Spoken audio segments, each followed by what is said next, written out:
Hello and welcome back to the Knicks-Verse. My name is George, and it's been a while, so if this is your first time here, please subscribe, turn on the notification bell, and the thumbs ups. Much appreciated. All right, well, it's been a while since I took a break. After the season ended, and I did the big, should Knicks run it back or go all in video?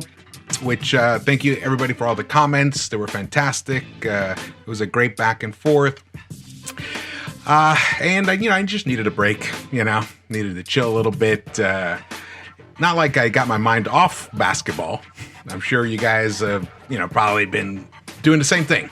Just watching all the playoffs and wondering what could have been. Well, we are entering one of my most favorite times of year, which is draft season. It's fabulous. I love it. I love this time of year. And I gotta say, this is possibly, I think it might be the deepest draft I have ever seen. Ever. There's been drafts that have been, much better at the top. The LeBron, Melo, Dwayne Wade draft with Bosch. Of course, that was a spectacular draft. But this draft is all the way down. In the top parts, we're talking about, all-stars and potential superstars in the top. I would say the top 5 picks or so, maybe 1 through 6, even 1 through 7, you could say. And then there's that the mid to end of lottery. Those guys, there's even breakout potential in there. And then from the end of the lottery, basically the second half of the first round, a lot starters, a lot of big starters can be there, rotation players, key rotation players. And the best part, there might be some breakout stars in anywhere up and down this draft. So this is a great time for the Knicks to have 2 number 1 picks. We have the 19th pick, we have the 21st pick, and in the second round we have the 32nd pick, which is from Detroit, and we have the 58th pick. The Knicks are not going to draft 4 guys. We're not going to bring 4 rookies to camp. We may bring 4 rookies to camp, but they're not going to be draft picks. So I have spent a lot of time watching tape, reading people's breakdowns, and I've done my own research, and I have compiled for you guys basically a breakdown of how the Knicks will nail the 2021 draft. And because it's so deep, it's a wonderful time. There's several scenarios. There's trade up scenarios. You know what? Let's go to basically the man responsible.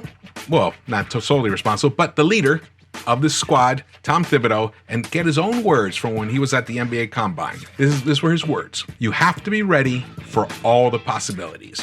Whether you move up, you move down, move back, or trade out. Move back is the same as trade down. Or trade out even, So that might be a possibility of packaging the 2 picks and sending them to a team for, a veteran that's going to contribute. Possibly a starter, possibly a replacement for Reggie Bullock. We'll see if we don't re-sign Reggie Bullock. But this is what he also said. We're looking for wings and guys who can shoot. Hallelujah! This is how we're going to win the ring eventually. During the reign of Tom Thibodeau, the way to win a ring, put it on here, baby, is give him incredible shooters. Defensively, some of them can be fantastic. Some of them can need work. Doesn't matter. I would rather give Tom Thibodeau superior shooters and let him, the defensive genius that he is, turn those guys into, competent defenders, very good defenders, or total stoppers. But this is a game about offense. It's a game about putting the ball through the basket, and that's what we suffered from in the playoffs, especially against the Hawks. You saw what happened. Not going to go into it. Still stings, man. Still stings. It's like, feels like a bad breakup. So this is interesting. So what I've done is I've looked at the all the players available, and I really think there's a chance that the Knicks can find, possibly maybe just one guy, maybe two, that can okay, let me just switch to the draft keys to success. I'm getting ahead of myself. Here we go. These are the draft keys to success. Or the keys to draft success. Ugh. Players who can contribute next season. In my opinion, I want players who can significantly contribute next season. I mean, we saw IQ. I would put that as significantly contributed. I would put Obi below. Obi, I would say at some point, there were moments where he was significantly contributing, but in general, he was just filling the rotation out because we didn't really have another 4 on the team. So, but by the end of the season, though, and I love what he did in the playoffs. As I put out, you've seen my playoff pop-in video. It showed a lot of promise. He's a late bloomer. The cliche, it's out there, but we want more. We want what Obi started giving in the playoffs this year, but earlier on from whoever we draft. Number 2, no pro day dazzlers. No guys who can't back up what they do in the totally orchestrated and manicured pro day, which these guys practice on their own first, and then they come in and repeat it. Now, if they can't back it up in game situations, then I'm not going on. I'm not going to totally dismiss a pro day if it confirms certain things, but definitely not going to let it just blind me from what they have done in the past. So and as I mentioned before, shooters. I want bona fide shooters. I don't want guys who might develop a shot. Guys who, if they did this, did that. No. We're way past that. Maybe, a couple seasons ago, I might have been fine with that, but not now. Not now. We need wings who can shoot point blank. I mean, we need wings who can shoot and shooters. That's it. So here's the mantra: minimize risk and maximize picks. And that actually can manifest itself in several different ways. Like I talked about, trading up, packaging, who knows, or maybe packaging and trading, keeping the 21, but moving up with 19 to kind of get into that 12, 13 sphere by adding some additional assets to it. Whatever it is, I'm going to go through it all. So here's what we're going to do. I've broken the draft down. I've looked at a lot of players. I mean, basically, I've looked at every player that's been talked about on the mock boards and in the combine. Not every single player in the combine, but the ones that make sense for the Knicks. And here's a list of prospects. I call them the honorable mentions. And by this I mean that depending on the scenario and depending on what Walt Perrin sees, what Leon's got going, these guys make sense. Okay, I'm totally cool with any of these guys joining the team in some way. All right, Zaire Williams. I feel this guy is crazy because I mean he actually might have one of the highest ceilings of anyone on this in the kind of like mid to lower tier, like very high ceiling. He just he had a bad time of it in Stanford. The pandemic. I believe there was a death in the family. They weren't. I think they were. They couldn't even. There were just a lot of issues. You guys can read about it, but I like him. I like his character. I like what he can do physically. He does actually have a shot. It just didn't manifest itself in the numbers, so that's why he's in this mentions. But there's a lot of things that he can do, which is he's got a live body and he can defend. Isaiah Jackson, Kentucky. This guy, he has that kind of like Mitch Robinson vibe, but he can shoot a little bit. So I like him. I like him a lot. The other guy, Bones Highland, this guy, he's basically IQ He's quickly. He's quickly, just a little smaller version of quickly. Smaller by in weight and stuff. But I really like him, man. He lit it up at the Combine. And now this next group here, these are some guys that just, I don't know, I have a feeling about them. I have a vibe about them. Joel Ayayi, the French kid from Gonzaga. He's got a lot of special tools. He can get to the hoop. He can shoot.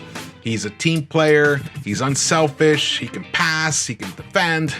He can do a lot of things. This guy might be interesting if somehow the Knicks end up with an additional second-round pick and he's available. Maybe we grab him. Trey Murphy is a guy who's actually climbing the charts. Since I even started making this, he's climbing. He's interesting. He's a tremendous defender, a wing. The only thing is his shot he's not that creative, but he's got a shot. He's got a three-point shot. Alperen Sengun, I think that's how you pronounce it. This guy, he's a special, but he's super raw. Not super raw, but he's super young, and he's a prospect. We'd have to wait for him, but he's only 18 years old, and I don't know. That guy's got something. I just had to highlight him because he's got a lot of upside.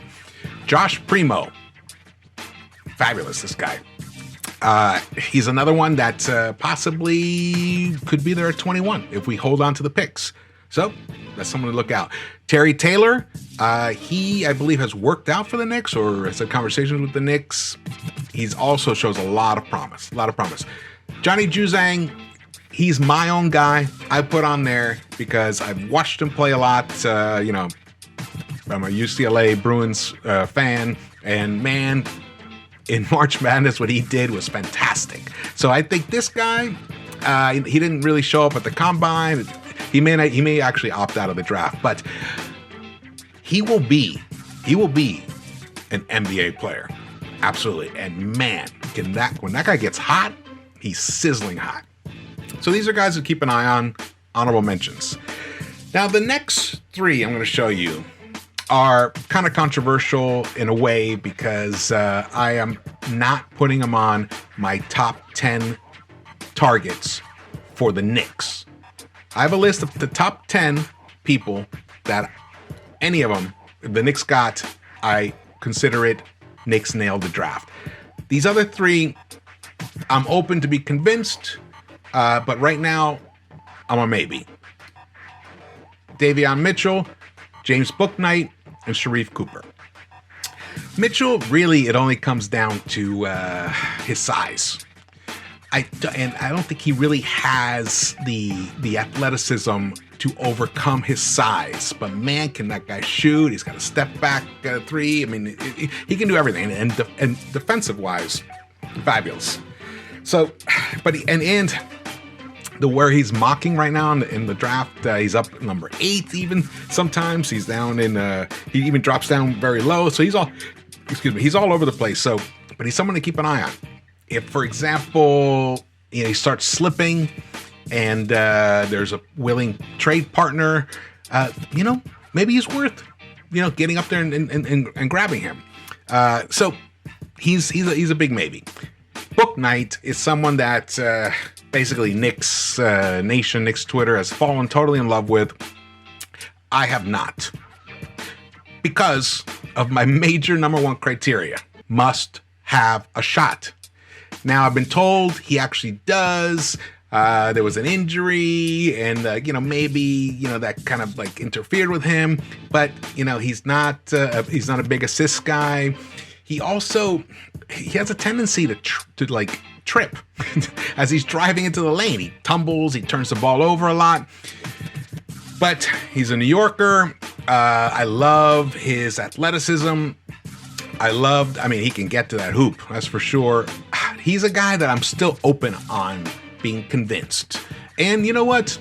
Hey, like I said, if Walt Parent sees something fantastic in him and grabs him, I will trust in that. But at this point, I have him on a maybe. And same goes with Sharife Cooper. And really, it is just because the kid is small. He's really small. And his three-point shot is, it's a work in progress. We can't afford work in progresses here. Not from the shooting standpoint. I'll take a work in progress from the defensive end, not from the 3-point end. All right, so let's move on to 10 through 6 on my big draft board for the Knicks. Here we go. Number 10, Joe Wieskamp. All right, this guy is a bucket.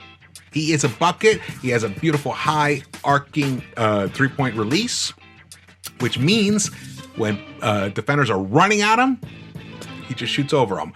You know, it's been pointed out, one of the issues that Reggie Bullock had is that his shot is a little bit kind of like off his forehead, a little flat when he releases it, and that actually impeded him from getting a shot off. He actually was hesitant. So when Reggie was wide open, you know, and he was a bucket, but if he was getting the shot contested, it really interfered with him. Guys like Wieskamp don't have that problem, and his size is tremendous. He has a nice quick release.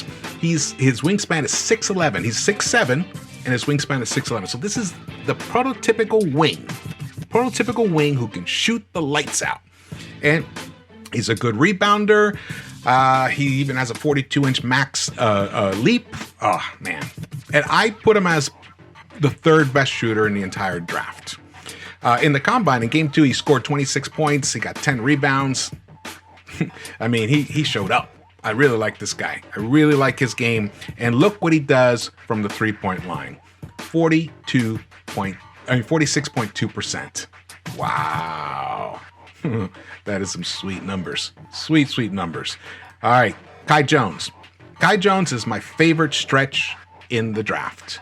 So defensively, very high upside. It's been said he's kind of Bam-like defensively, but his athleticism is crazy. He's a rim runner and he's a stretch 5. He's got a pretty decent handle, but he does struggle in the pick and roll. So you'd have to learn that. He doesn't catch the ball that great, but when the ball's in his hands, man, can he fly? I've seen him like get the rebound. He just dribbles, flies all the way down the court, bam, slams it. Fantastic. But he still has a lot to learn. And one of the things is, I believe he didn't even start playing basketball until he was like 15. So it really hasn't been that long. He's only 20, so 5 years. He's been playing basketball for 5 years. And look at his wingspan, 7'1 plus. Fantastic. He's got great size. And look at his 3-point shooting, 38.2%. His comp is, people are saying like Christian Wood. I'll take that any day. Actually, let me go back. The Joe Wieskamp comp, which is fantastic, is Duncan Robinson. That's what we need. We want shooters like that. Okay, number 8. Number 8 is Quentin Grimes. Love this guy. I love him because he's such a balanced wing. He also has very good size. He's 6'5", wingspan 6'8". So, you know, he's a wing, but he can also slide over, you know, be your small guard. He can be a small forward. His comp is Josh Hart. He shot 40.3% from the 3. And one thing that was really interesting about him is his win shares. He's a win shares beast. In Division I, he was 9th overall in offensive win shares and 5th overall in defensive win shares. So the guy, both sides of the court, he's going to deliver super high performance. And he carried that Houston Cougars squad to the Final Four. I don't know how he's flown on the radar. He's a little older, 21. That could be why. But I think this guy, he's got some tremendous potential. Again, depending on what's there, he might be someone to look at 21. And if he slips down to 32, boom, grab him. Love this guy. Number 7 is a player that he actually would probably be in the top 10 in the lottery. Maybe around 11, 12, if it weren't for his health issues and the defibrillator issue and stuff, which I have known for a little bit of a while. And so we'll see. We'll see if he gets cleared to play. If he gets cleared to play and he's available, I don't think we can go wrong with the Jared Butler. The guy's a bucket. He's an excellent leader. He's a high volume 3-point shooter at 41.6%. And his shot, the way he shoots it, will translate beautifully to the NBA. And defensively, fabulous. I mean, the guy, he's a thief. He averaged 2 steals a game. He almost 5 assists. He played alongside Davion Mitchell. And in some ways, I mean, in a lot of ways, I actually like his game better for the Knicks than Davion Mitchell's game, which is why he made it onto this list and not Davion. Now, I'd love to hear your thoughts about it, but I really believe in this guy. The one thing is his size is, he's not that big. He's about 6'3.5" or so, and his wingspan's about 6'4". So that's one thing. He's not as big as the guys that, we would really like to have, but he can finish. He may have the best handle. He's got a great handle. Maybe not the best handle, but he has a fantastic handle, and he's an excellent passer. Just love this guy. Number six is he might be like, if we hold on to the picks and things go kind of along, according to the way the mock draft is, the way the mocks are playing out, we have to get this guy. We have to get this guy. He may end up being the starting point guard for the Knicks. He may, because he's 6'2.5" or so, but his wingspan is 6'8". Yeah, and he's a tenacious defender. He gets right up into the grill of defensively with the other point guards. I think this guy can, and he's fast. He can slow down Trey. He can slow down Kyrie. How often have the Knicks suffered? We've suffered at the hands of speedy point guards for decades. This guy could finally be the guy who could stop, not stop it, but at least impede it enough so that these guys don't punish us. But the beauty is, he will punish on the other end. Man, he's got all kinds of it. He's got a step back three. He's a super versatile scorer. He can play on, off the ball. I really can't, and I think that he's probably one of the best guard defenders in the draft. Yeah, one of the best guard defenders in the draft. And I think Thibs would love this guy. And I know he's interviewed with the Knicks. I really think this guy is really like in that narrow area of the radar for the New York Knicks. I believe in Miles McBride. All right. And he went to West Virginia. He's 20 years old. His comp is Kyle Lowry. Interesting. That's actually not my comp, but this is stuff that I've heard, I've read. I'm not going to argue with that. Kyle's former All-Star. I'm good with that, man. Totally good with that. All right, let's go to the next two guys that I don't believe we're going to have to trade up for, but would probably be, other than Miles McBride, Butler, these other two guys, if we keep the picks at 19 and 20 at 1, can't go wrong. Can't go wrong. Trey Mann and Chris Duarte.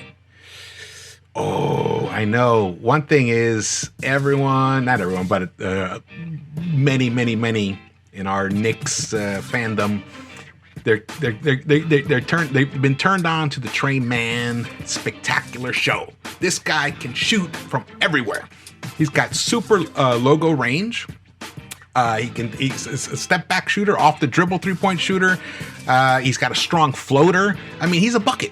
He's an auto bucket. Man, the guy is like, when he gets sizzling hot, it's something else. I love him. His D is a little bit erratic, but he's an excellent rebounder for a guard. So that kind of shows promise. That shows a lot of promise. He's got a nose for the ball. He averaged almost 6 rebounds a game, 3.5 assists. And the one issue is his size. His arms are a little short. That's one of the issues. I mean, I think honestly, if he had, basically the frame of, if he had like 6'8" wingspan, this guy would be in the lottery. He'd be automatic in the lottery. And for all we know, he may fly up the board and end up in a lottery because auto bucket. His comp is Jamal Murray, and I can totally see that. I can see why people say it. I love it. This guy, he's a combo guard. He may end up being the point guard of the future. Can you imagine him with Quickly? I mean, can you imagine trying to stop those two guys defensively? It'd be a nightmare. love Tre Mann. If the Knicks drafted Tre Mann, the Knicks get an A+ for the draft. Right there. Boom. And the next guy, Chris Duarte, same thing in terms of nailing this draft. 6'6". He's a solid a team defender. He gets a lot of deflections. He gets a lot of steals. Average 2 steals a game. But man, in my opinion, second best long range shooter in the draft, 42.4%. And his comp is none other than Johnny Starks. That's his comp. I love it. I love that. Perfect. 6'6", big wing, 190 pounds. And he's got some decent speed. I love him. He's a floor spreader. He can, catch and shoot. He can shoot 3 off the bounce. He can finish with both hands. Man, if we got Tre Mann and Chris Duarte, these guys will both play in the Thibodeau scheme next season. And fantastic. And for the price that we'd be getting them at, fantastic. I'm very excited. This is such a great draft, man. Such a deep draft. Loving it. Okay. The next ones are trade-up scenarios. And from everything I've read, and you guys can read it too, I'm not going to highlight them in specifics. There's several different ideas for trading up. I really believe that the Knicks could get up to, we could probably even get up as high as 12, possibly even 10, without having to do too much, without having to give up too much to get up there. It might even be, packaging the 2 picks and maybe throwing in a second rounder or 2. We can get one of those picks. And because these two guys, I believe have borderline all-star potential. Here we go. And it's guys everyone's talking about. So it's not going to be any super surprise. Here we go. All right, come on. There we go. Moses Moody and Corey Kispert. Moody is such a tantalizing prospect in general, but for the Knicks, he's such a tantalizing prospect that no one even knows what his ceiling is. He may end up turning out to be one of the very best. He could be a breakout star. He could be end up being one of the best players in the draft. 6'6", 7-foot wingspan, 210 pounds, fast. He averaged 17.8 points for Arkansas, almost 6 rebounds, 1.4 steals. So he's got a nose for the ball. I mean, he's perhaps maybe one of the top on-ball defenders available. Now, remember, one thing you got to remember: all of these players are flawed in some way or another. They're kids. If they weren't flawed, they'd be, LeBrons, they're all flawed. They're all going to have some kind of issues and defects, but his upside is so tremendous, and he's an excellent 3-point shooter. His comp is Glenn Rice. So, I think he's a 2-time All-Star, Glenn Rice. So I think he's going to be better than Glenn Rice. 40.3 from long range. He always knows where to be on the court. His release, he needs to quicken his release a little bit to become that breakout star. But you know what? One thing I love about him, he played on that high school team with Cade, and he's been surrounded. He's played with other excellent players, so he'd fit in perfectly with RJ and Julius. I really, he's a wing. He's a defender. This guy, we could not go wrong, and possibly we could trade up to 12 to get him if he even slips down there. Some people have him going as high as 8. So a guy to look for. But I love Moses Moody. If we had to give up 2 picks and Frank and maybe the 2 number ones, Frank and possibly even the number 2 pick to get Moses, I'd be fine. But there's other scenarios, depending on the team and where he falls. But there is an excellent chance that trading up will happen because it's possible and because the draft is so deep. So Moses Moody, huge win. That would be a huge win for the Knicks. Now, The next guy is my number one favorite player to come to the Knicks, because Corey Kispert may be one of the best shooters to come out of college in a very, very long time. One of the best pure shooters. And, I know he didn't have a great end to his March Madness, but I'll tell you something. I think that if there was a 7-game series, Gonzaga wins that series. Man, he is special.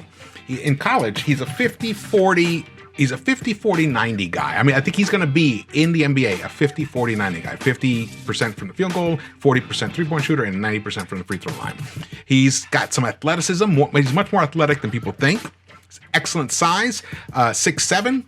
He can shoot over people. He gets his shot off. When defenders rush at him, it doesn't dissuade him. He gets his shot off, and nothing alters him. Just love this guy's shot. He's fantastic in transition. He finishes really well, and he's a good help defender. He's actually a pretty decent help defender. One-on-one, he's limited, but in a Thibodeau scheme, I think this guy could fit right in. Man, he comps as Joe Harris, someone that we desperately need. How desperately did we need a guy like this during the playoffs against the Hawks? Long wings. That's what we were burned by. Bogdanovich burned us. Herder killed us. Of course, Trey did too, but those are the guys that really put the real punishment on us. Corey Kispert could be that guy. We could trade up and get him if he's available and slips past maybe somehow we can pull a trade with the Pels, get a number 10. I think 12 is definitely in play. I would love Corey Kispert. It'd be a monster win for the Knicks to get him. 44% from the three. 44%. Excellent. Borderline. I think I see him also as kind of a Kyle Korver-esque type of guy. Maybe he ends up his career year or two, gets him into the All-Star game. He could be that kind of guy. That's how great a shooter he is. Okay. The last guy is a total pie in the sky dream scenario, because I have a feeling that the top part of the draft may not go the way it's being mocked, which is it may not go.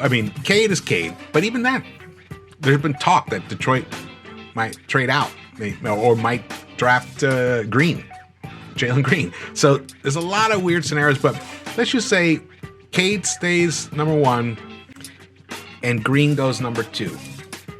There is a chance that Scotty Barnes jumps up into the top 4. And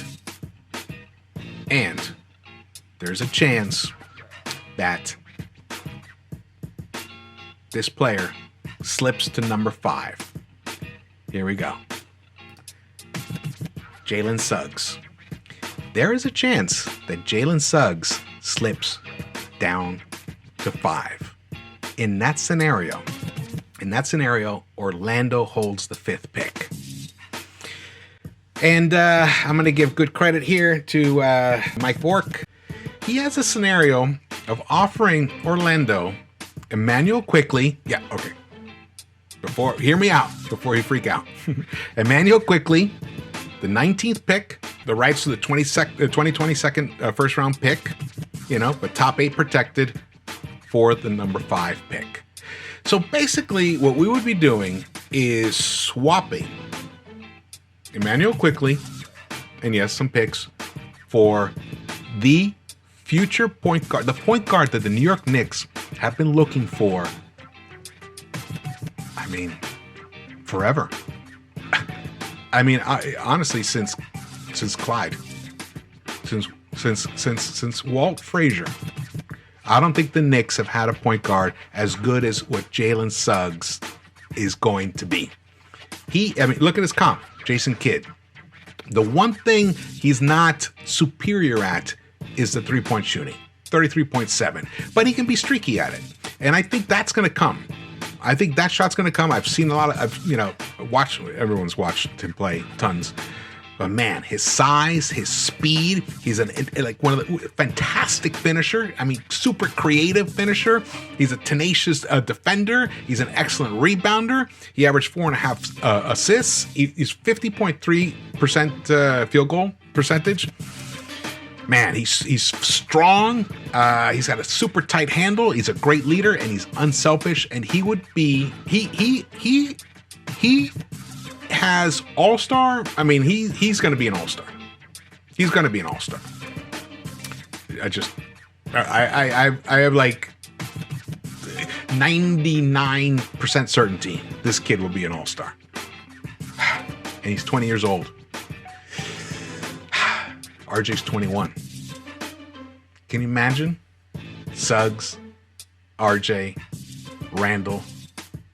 Wow. It's a total pie in the sky. It depends on certain scenarios, but he is the guy. He is the guy because, we have not seen, he might be one of the best college point guards in years. He's coming out the same year as Cade, the other guy, who's definitely one of the best college point guard in years. It just happens to be there's two this year. And the Knicks desperately need a point guard. We desperately need a point guard. If Jalen Suggs slips down the board, some people have him going number 2, so anything can happen. But if he trickles down. The reason Orlando is a possibility is because Orlando's got 2 lottery picks. They have the 5th and the 8th pick. So they might be interested. And they have Markelle Fultz, who, he was starting to show a little bit of promise, and he got injured again. And they may want to just hold on to him, and they can, increase their asset load and they can bring in, quickly and get more first-round picks. I know it's a dream scenario, but man, if we could get Suggs, it'd be fabulous. It would be so phenomenal. Okay, well, if again, leave your comments. Would love to hear your feelings about it. Thumbs ups, subscribe, turn on the bell, and I will see you around the Knicks-Verse.